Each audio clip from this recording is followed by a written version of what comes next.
to receive an update by the Solicitor General from the Department of Justice on the Marikana reparations.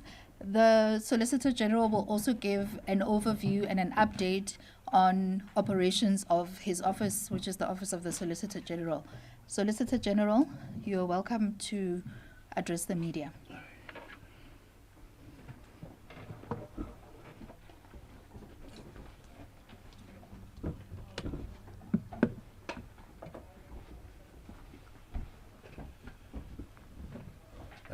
Good morning, everybody. My name is Fhedzisani Pandelani. I think most of you already know. I'm accompanied by Mr. Isaac Chowe. Mr. Isaac Chowe is the Deputy State Attorney, Office of State Attorney in Pretoria. I'm also accompanied by Ms. Mohube Patlane, who is also the Deputy State Attorney, but allocated to the Office of the Solicitor General.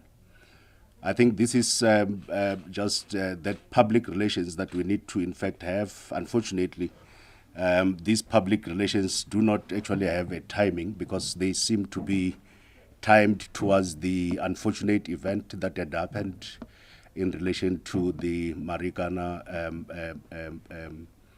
issue and the litigation that in fact has ensued. But as you would recall, we did give a detailed feedback last year, and there is a reason why we gave a detailed feedback last year.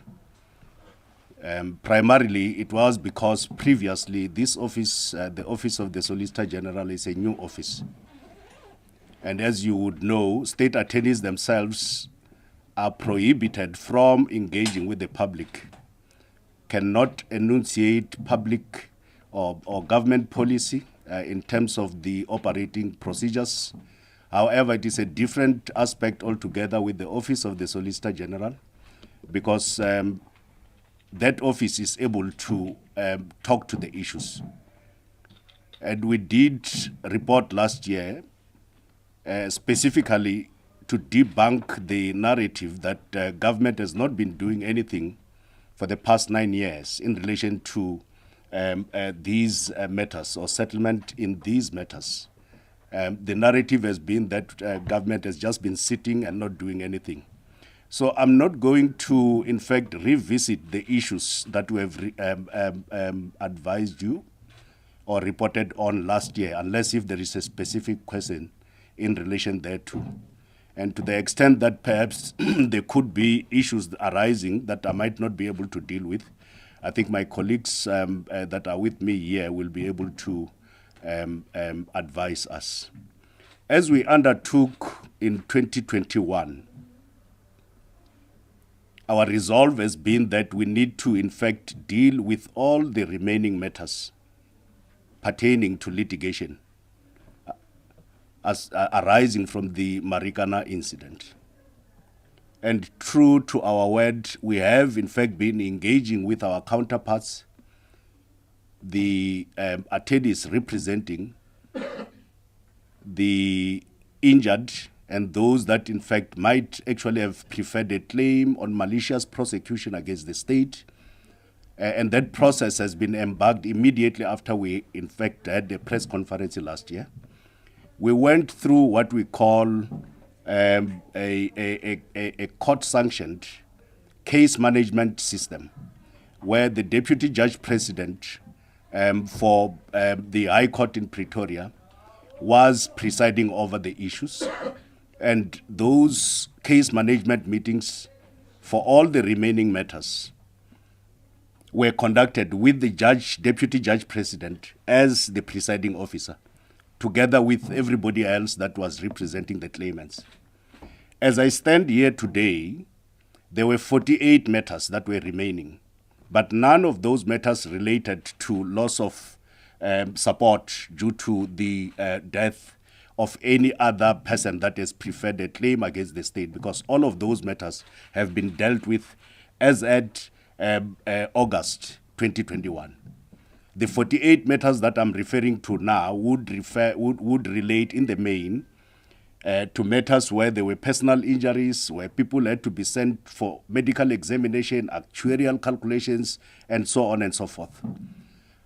I'm also to announce today that all of those matters were set down by the High Court in Pretoria, and the directive was that all of those matters should either be settled, or alternatively, they will have to serve before court before the end of August this year. So as we speak, and as my colleagues sit here right now, our other colleagues are in court as we speak right now. And as part of the report, even without individualizing the matters, half of those 48 matters have already been settled. The other matters, as we sit right now, are actually still undergoing discussions between the parties, meaning representatives of the state and representatives of the claimants are, as we speak right now, in court trying to reach some sort of settlement, or alternatively indicating to the Deputy Judge President that there is no agreement, in which case the matter will then actually be allocated to a judge for finality. However, the days that have been set do not go beyond the month of August. It is regrettable that, in fact, we could still sit and stand here and talk about matters that, in fact, had occurred 10 years ago. As I've already alluded, state attorneys themselves do not have a right to be able to come out in the public and say this is what we are doing, because they are bound by ethical rules that bind all the attorneys.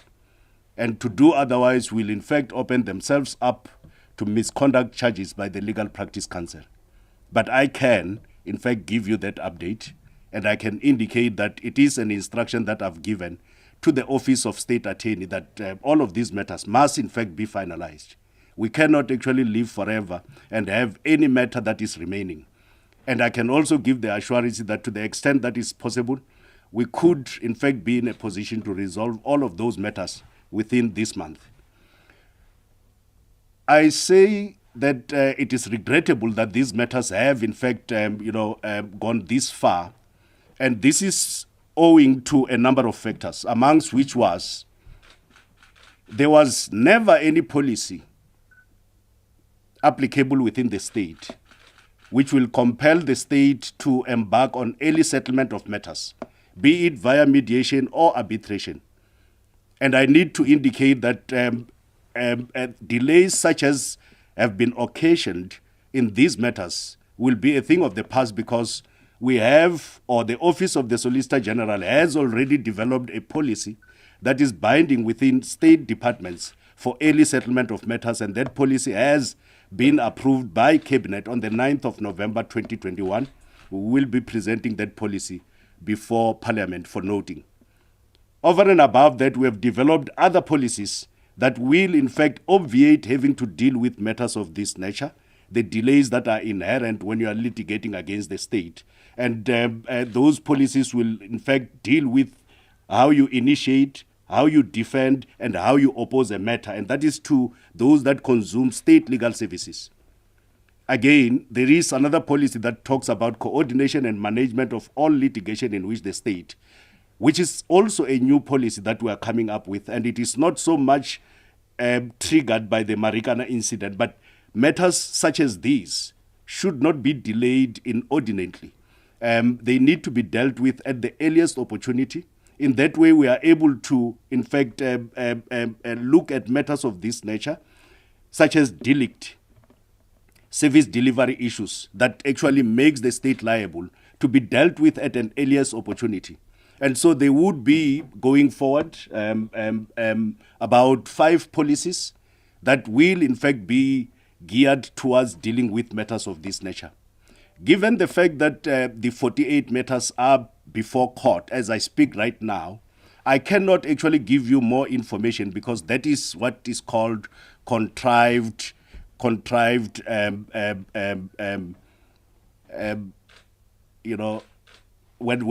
you don't actually respect the court. It's in fact a situation that in fact cannot be dealt with.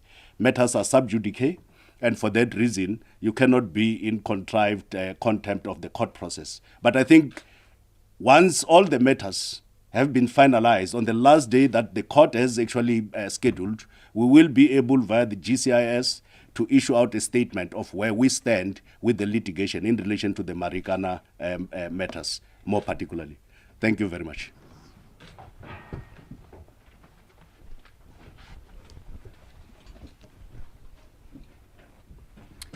Thank you, Solicitor General. We are now open for questions. We'll start first in the room and then we will go to the WhatsApp questions. Please remember to give us your name and then you may ask your question.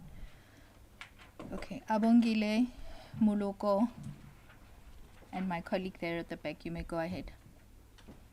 Good morning, Abongile, SABC News.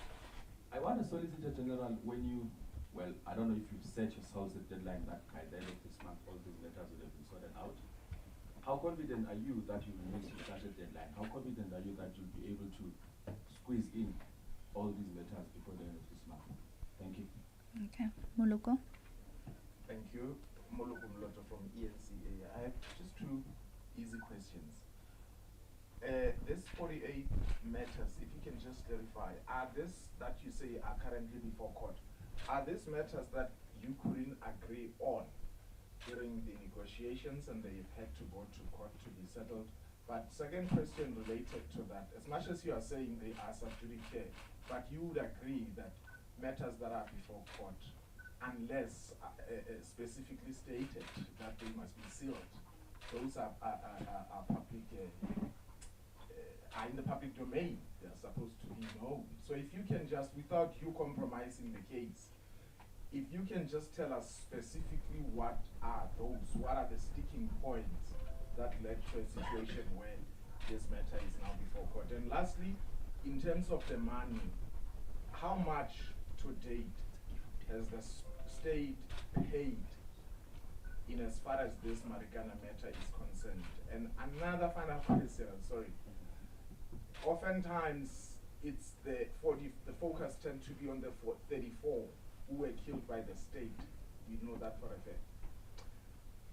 This whole reparation, if you can just separate between the 34 and the 10 who were killed, we don't know by who. If you can just speak to that in terms of the reparation. Okay, thank you.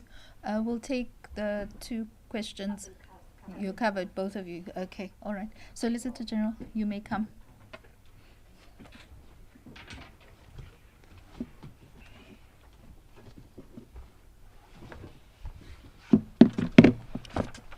All right, thank you very much. Let me start with the question by Abongile. As I've indicated, the matters that are before court now were case managed. When matters are case managed, it means for a very long time the parties were not able to meet each other. And the court is disturbed by the delay in the finalization of the matter. The delays could be triggered by a number of issues, such as perhaps the unreasonableness by the state, or alternatively the unreasonableness by any of the claimants or representatives of the claimants. Under those circumstances, you require an umpire, and that is why matters are put before a dedicated judge president who will then decide, more like give directives on the way forward in the handling of the matters. Because often when matters are sitting there, on the court roll, they clog the court roll. It makes the administration of justice also impossible because you end up not knowing what you should be doing in relation to those matters. So all of the matters relating to Marikana, in line with what we reported last year, were all clustered under one, mainly because the representatives of those claimants are very few. I think you're talking about 3 firms of attorneys representing the whole lot. And on the other side, you've got the office of the state attorney. So it was very easy to manage, because if you appear before the judge president for one matter, automatically you would be appearing for all the other matters. So the issues are similar. The course of action is similar or the same. And therefore, those matters, as I've already indicated, were judicially managed by the deputy JP of the court, designated court. Now, when they are judicially managed, it means the parties, through a pre-trial minute, are able to agree and forecast if these matters were to run in court and evidence is led, how much time can they all be allocated?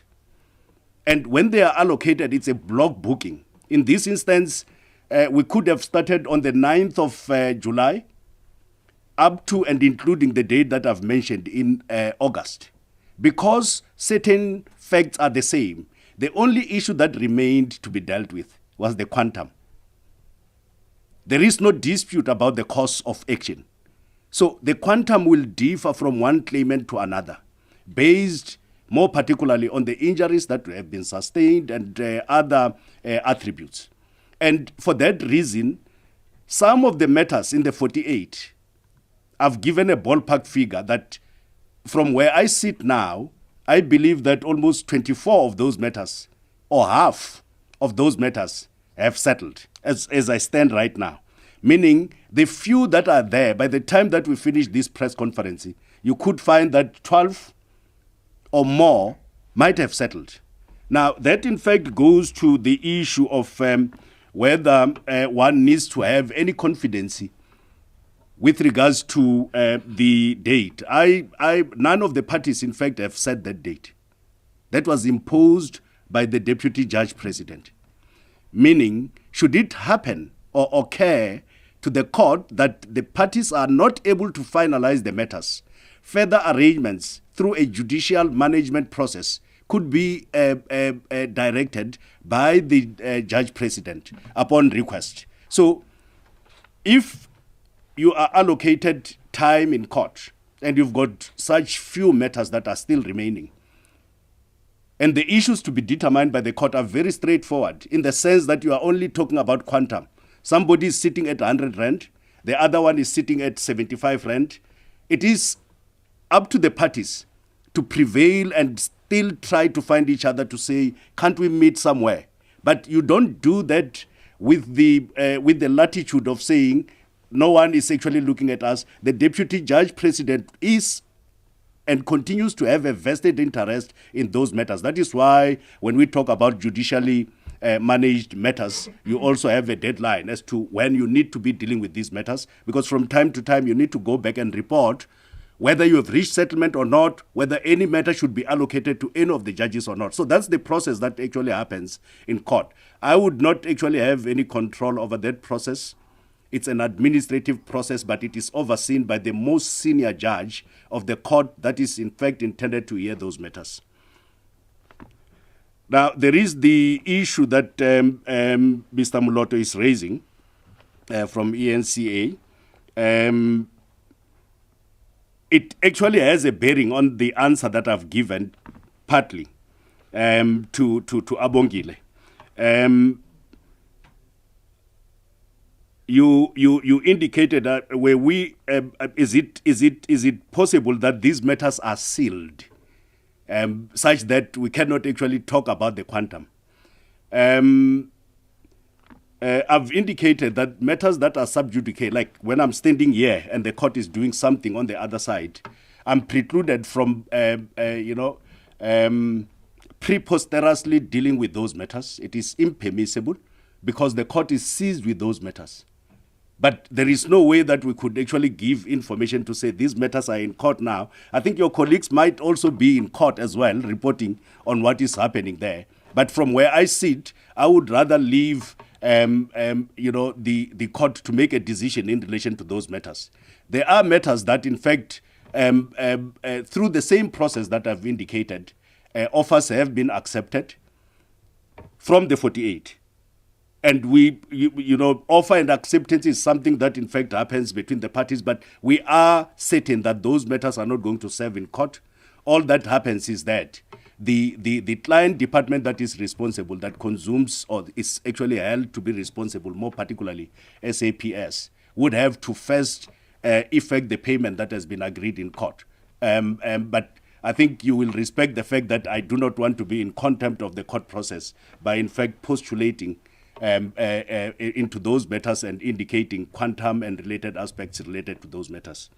Now, the other part of your question, in fact, relates to the quantum that, in fact,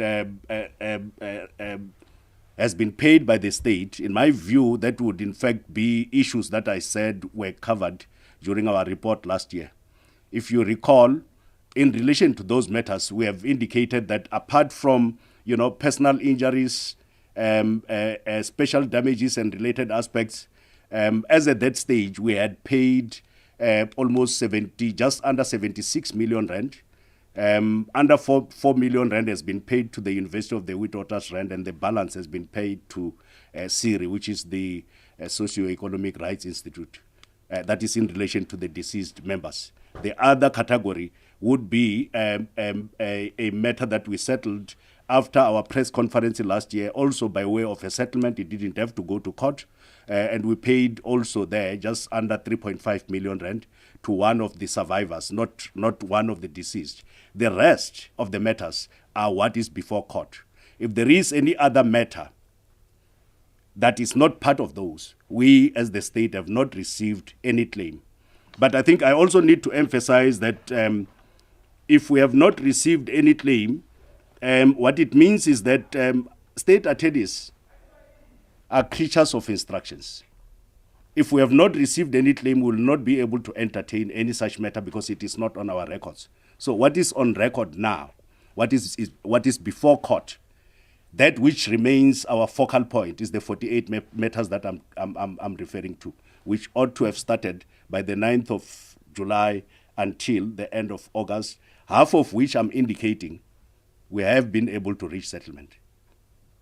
Half of which I'm indicating, as we sit here, by the time that you get out of here, probably 12 or 15 might have settled, and the rest will have to, in fact, undergo the process that is judicial management, mainly because the parties might not be able to reach each other insofar as settlement is concerned. I think those are the questions that I was requested to respond to. Thank you. Thank you, Solicitor General. You do have questions from the WhatsApp group, but you may. Oh, okay. No, I can stand here. Yes, my colleague Yeah. Ishmael will read them out. Thank you, Chairperson. Thank you, the Solicitor Generals. We have 3 questions from Kauhelo Mapole for UFN. The first question, with President Cyril Ramaphosa being singled out for blame on the massacre, correctly or otherwise, how many of these 48 cases are against him specifically? The second question from Kauhelo, in the matters that you say have already been settled through negotiations, what are the things that the state has considered to having committed? The last question, how much has it cost the state so far in defending and settling cases related to the massacre? If it's possible, kindly include administrative costs in your response. That's all. Thank you. Thank you very much. Is there any question from any other person? Maybe let me take all of them. Do you have questions from the floor? Any follow-ups? Other than these ones from Kauhelo. Okay, Muluko and the colleague at the back. Okay. Yeah, so I just, Komoto Mudisa from IPC, just for a bit of clarity, sir, the amounts that you've given us now, are they inclusive of the recent 24 that have just settled? They're not, ne? Do we have a figure for that, just for a well-rounded, a more rounded figure in addition to what we know from last year? All right, Muluko again. Well, I'm not convinced that you cannot tell us what are the issues that the court is discussing now, but I will rest my case.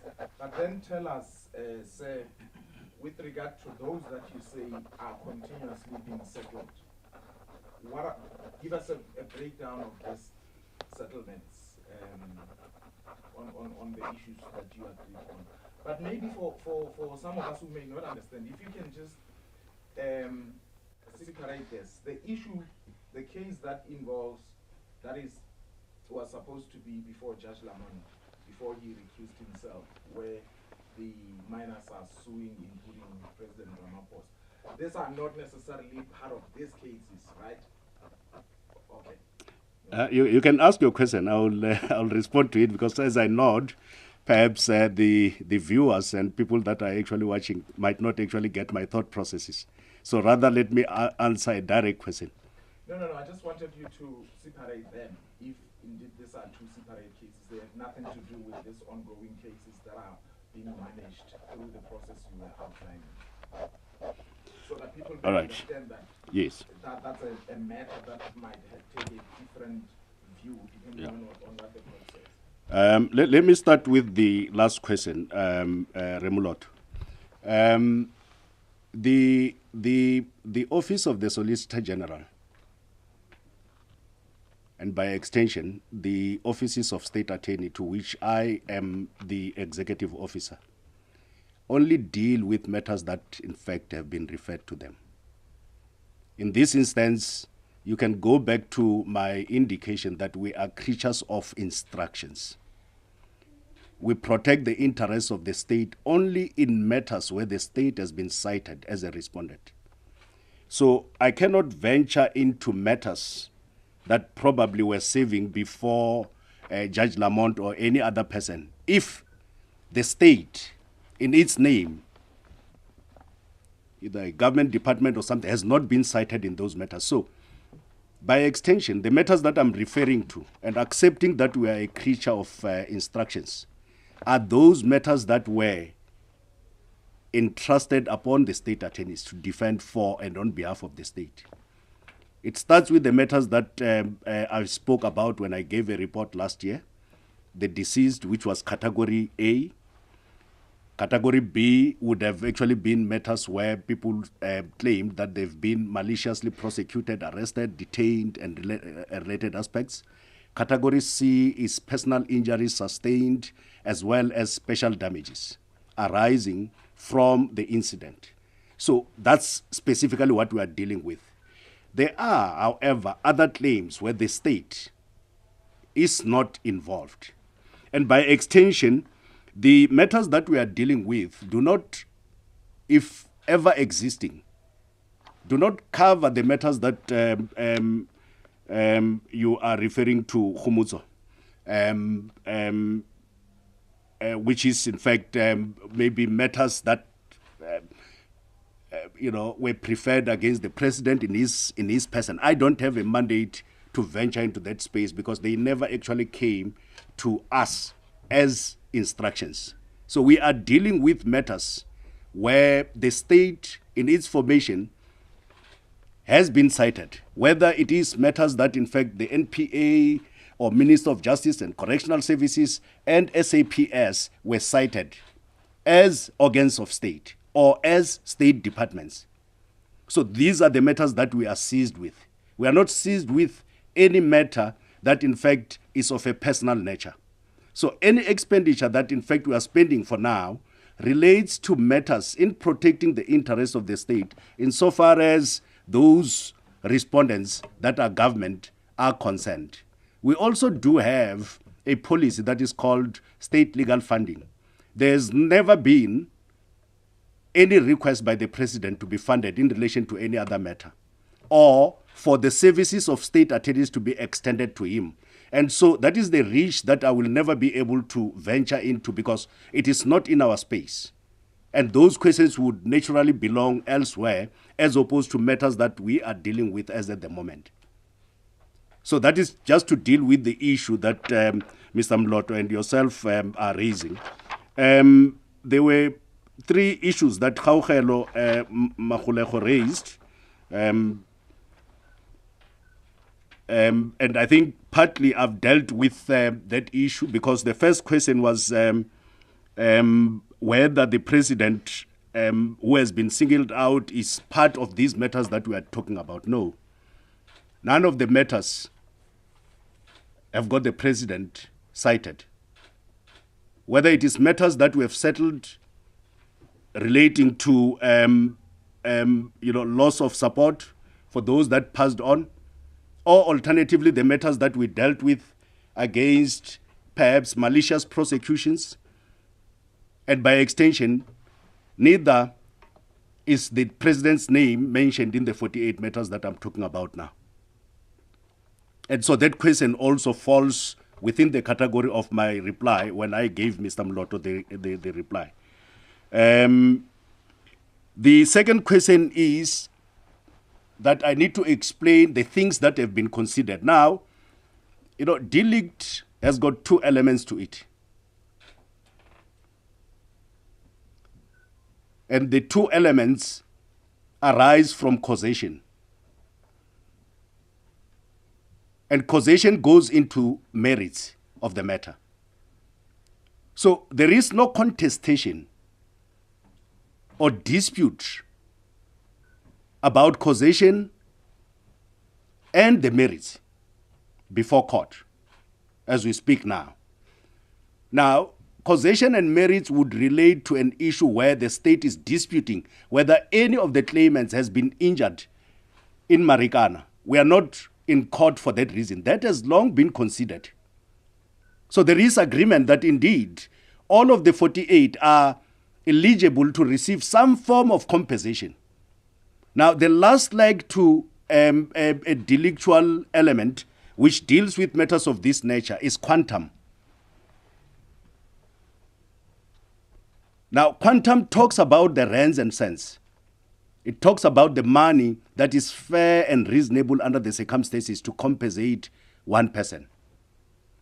But when we talk about quantum, we further divide it into two, which is general damages, which is personal pain and suffering of the person, as well as special damages. Special damages would relate to loss of income by somebody that is still alive, as well as income or as well as expenses that that particular person might have had to pay for medical bills, medical expenses, private medical care, and related aspects. So if we drill it down to quantum, the state has considered on production of proof that all special damages are payable. We don't have a problem with that.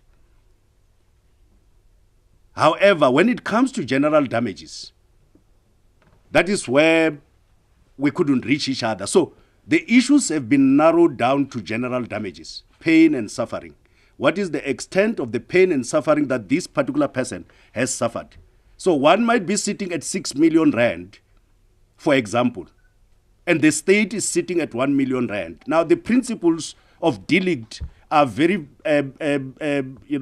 intricate.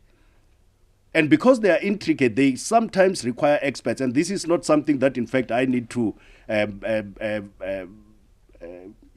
project here as forming a part of this report. This is something that is best left for experts.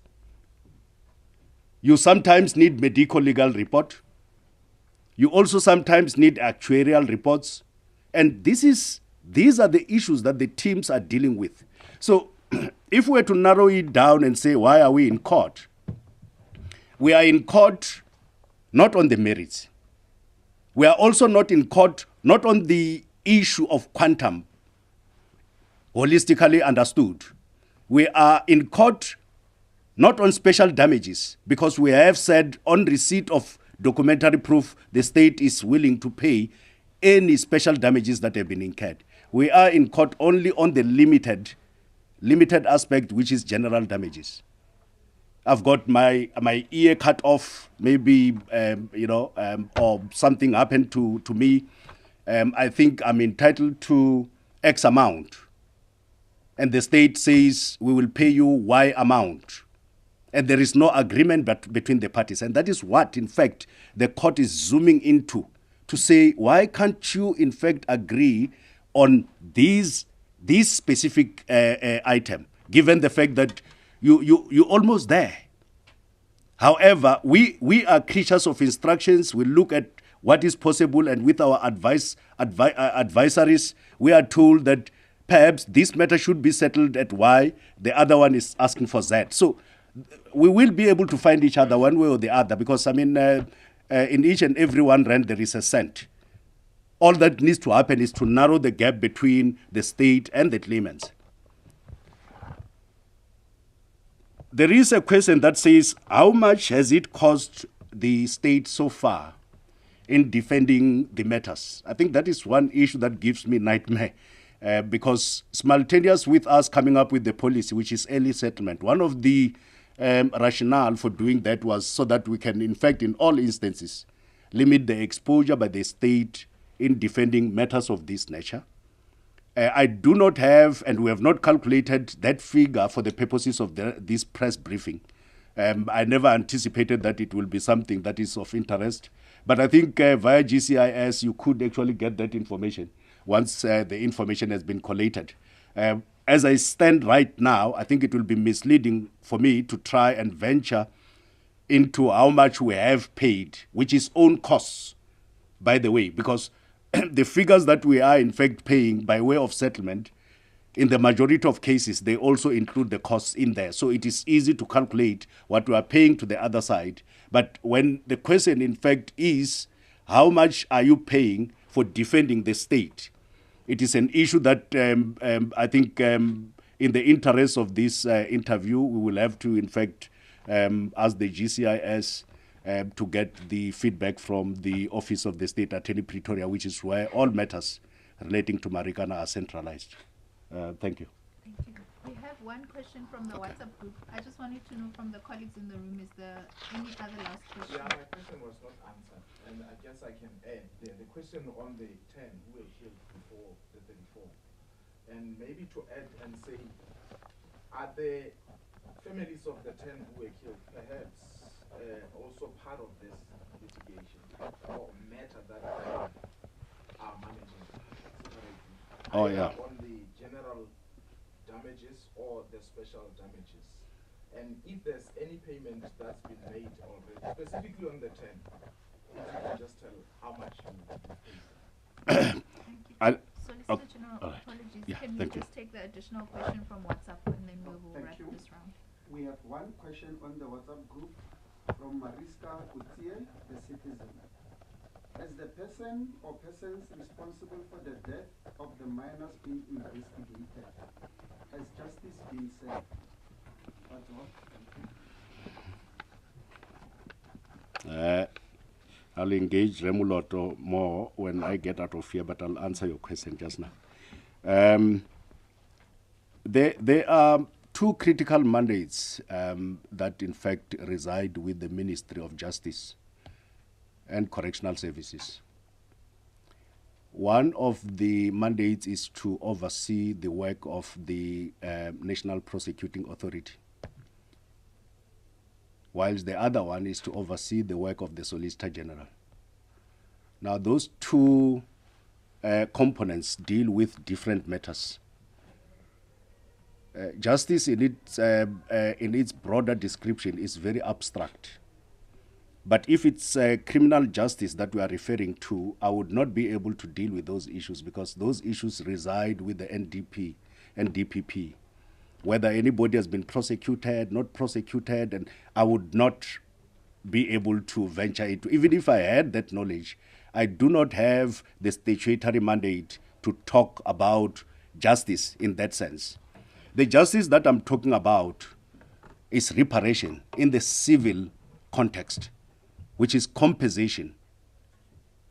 Litigation is within the space of the Office of the Solicitor General. And when we say the Solicitor General is the executive officer of all 13 offices of state attorney, what it means is that you give strategic direction to those offices, but you only deal with litigation as it is commonly understood.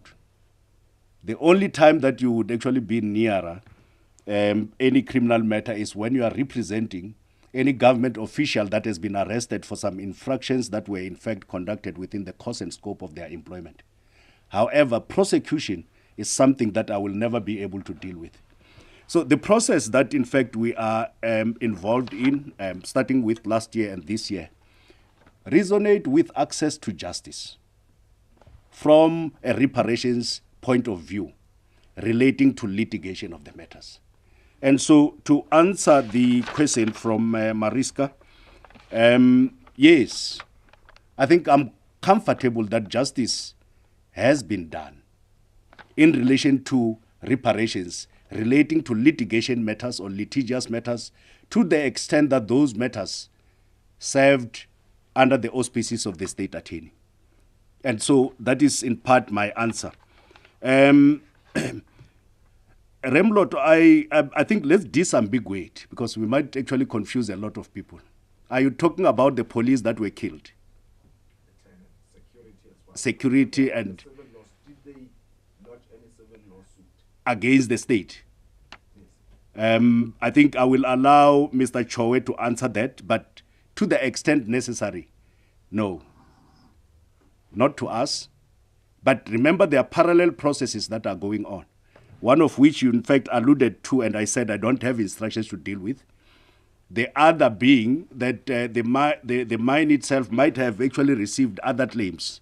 We can only talk about the impact on the fiscus, the matters that we have received. And if we have not received any matter by now, 10 years down the line, you know as much as I do that that matter would have already prescribed because of the prescription period, unless if perhaps the claimant is a minor. But I think let me leave the other part for my colleague who is in fact overseeing the unit that is dealing with the Marikana matters to talk about on the 10 matters. I know that I've given you part of an answer, but I need you to have a holistic answer in relation to that. Thank you. Mr. Chair, you can come. Yes, yeah, because the mics are not. And then you'll wrap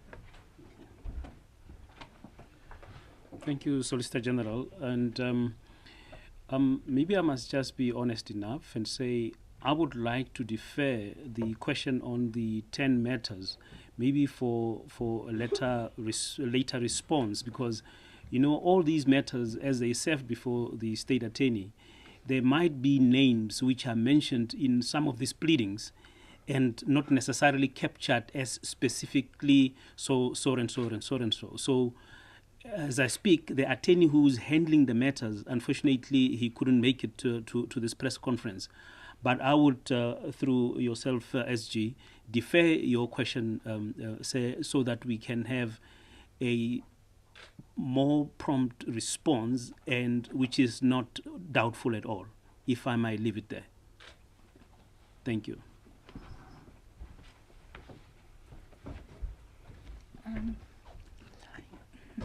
Thank you all. This brings us to the close of this media briefing. Thank you, Solicitor General and the colleagues. Thank you very much.